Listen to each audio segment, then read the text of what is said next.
મરદાને કહેવા લાગ્યા છે હે બેટા, હે મારા બાપ, તારી માં તને બોલાવે બેટા.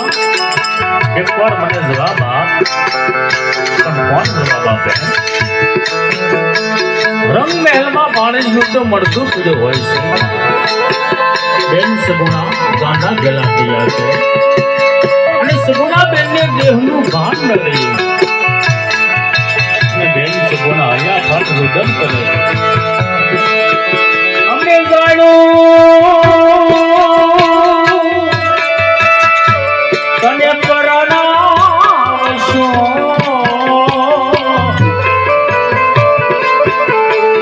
અને જોડશું જાને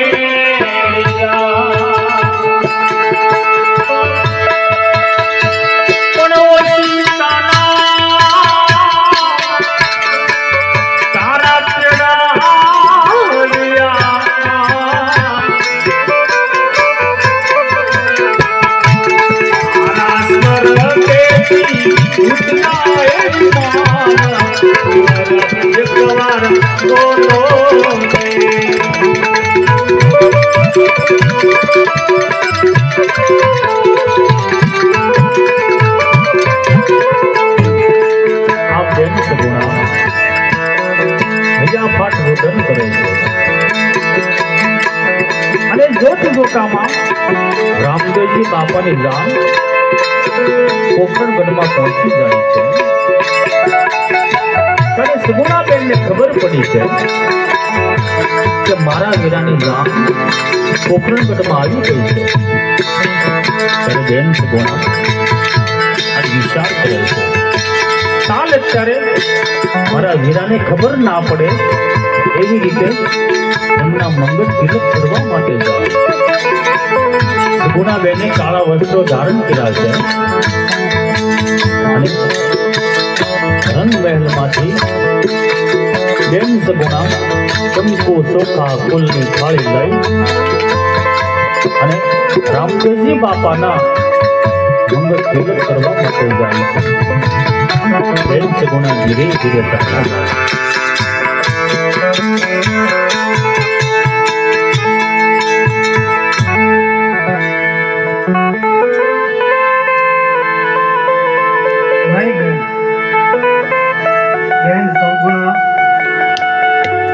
તમે આ કાળા વસ્ત્રો કેમ ઓઢ્યા છે બેન? અને તમારી આંખમાં આંસુ? અને મારા ભાણાભાઈ ક્યાં બેન? બોલાવો ને મારા ભાણાભાઈને. એ પણ મારી સાથે વરવેલમાં બેસશે બેન. બેન તમારી આંખમાં આંસુ?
કડરે પિંડલ કેરા આદરે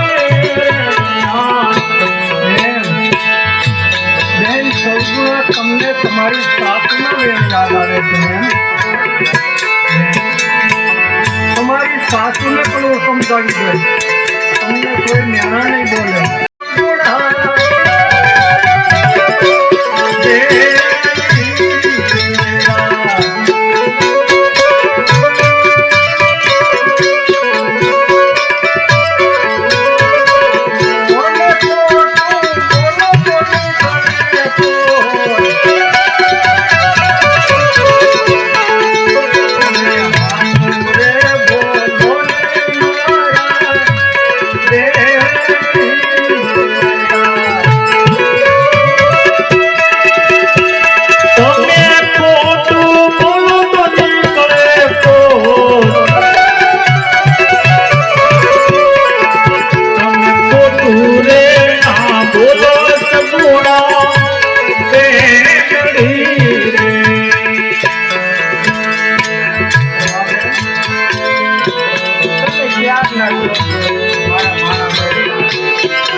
તમે નકરું દુઃખ જ જોયું છે. તમારી જિંદગીમાં તમે સુખ જોયું જ નથી બેન. તમે બહુ દુઃખી થયા બેન સગુણા. તમે નાના હતા ને એ વખતે પોકરણગઢની પ્રજા બાપુને મેણા બોલતી અને બાપુ બહુ દુઃખી થતા. અને એ વખતે બાપુનું દુઃખ જોઈને તમે બહુ દુઃખી થયા છો. તમે તમારી જિંદગીમાં સુખ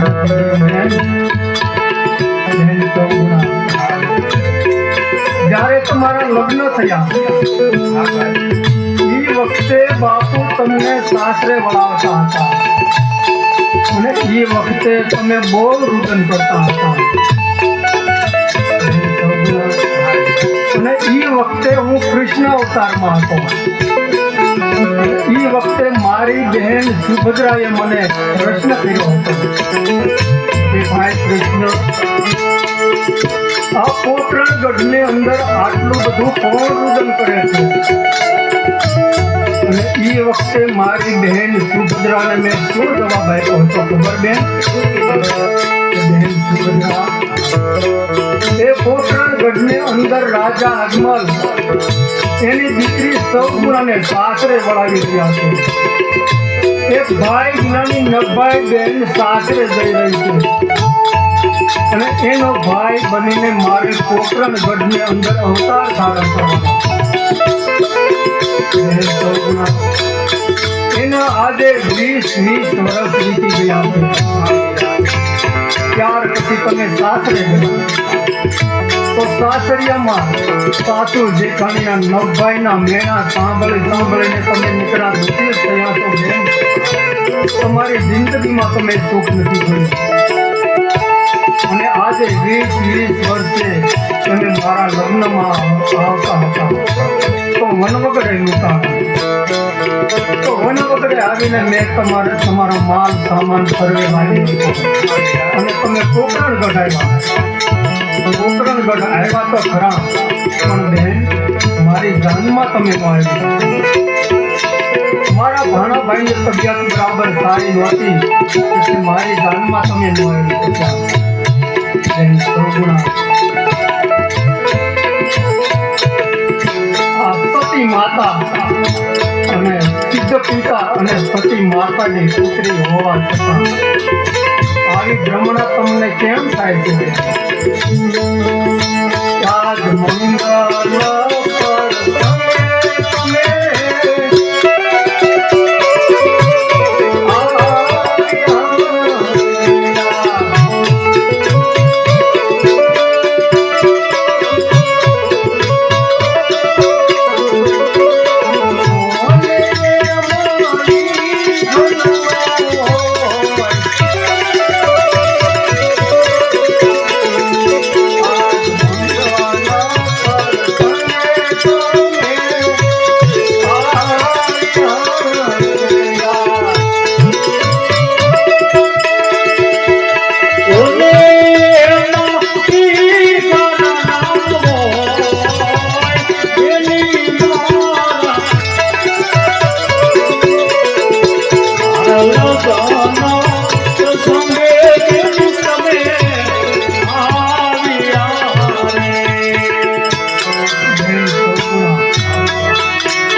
તમારી આંખમાંથી પડતા એક એક આંસુના ટીપાથી મારો કાળજું વલોવાઈ જાય છે બેન સર્વગુણા હવે તમારે આંખમાંથી એક પણ આંસુ નથી પાડવાનો હવે તમારે આ દુઃખના દિવસો પૂરા થયા છે અને સુખનો સૂરજ ઉગ્યો છે બેન સર્વગુણા મારા ભાણાભાઈ રંગમેળમાં ભર નિંદરમાં સુતા છે તે રામશરણ નથી પામ્યા બેન તમે આ કાળા વસ્ત્રો ઉતારી સોળે શણગાર સજી નવા વસ્ત્રો ધારણ કરીને મંગળ તિલક કરવા આવો બેન સર્વગુણા મારા ભાણાભાઈને હમણાં હું રંગમહેલમાંથી જગાડું છું તમે સોળે શણગાર સજી જાઓ નવા વસ્ત્રો ધારણ કરી આવો રામદેવજી બાબા સુગુણાબેન ને કહેવા લાગ્યા હે બેની હવે તમારે દુઃખના દાડા પૂરા થયા છે અને સુખનો સૂરજ ઉગ્યો છે બેન તમને ખોટી પ્રમાણા છે મારા બાણાએ બહુની નિંદ્રા નહીં પણ ભર નિંદ્રમાં સુતા છે તમે જાઓ તમારા નવા વસ્ત્રો ધારણ કરતા આવો એટલી વારમાં હું બાણાને જગાડવા જાઉં રામદેવજી બાપા માણસને જગાડવા માટે જાય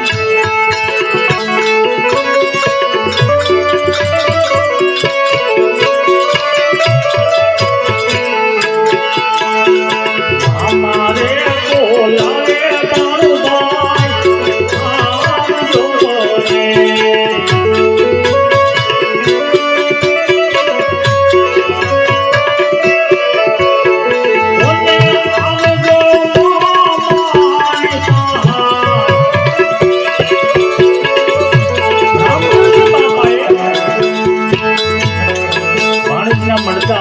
દ્રષ્ટિ કરી છે અને માતા પર હાથ ફેરવી અને રામદેવજી બાપાએ ભાણેજને જીવનદાન આપ્યું ત્યારે મામા મામા કહેતો ભાણેજ રામદેવજી બાપા પાસે આવ્યો એ મામા મામા કહેતો ભાણા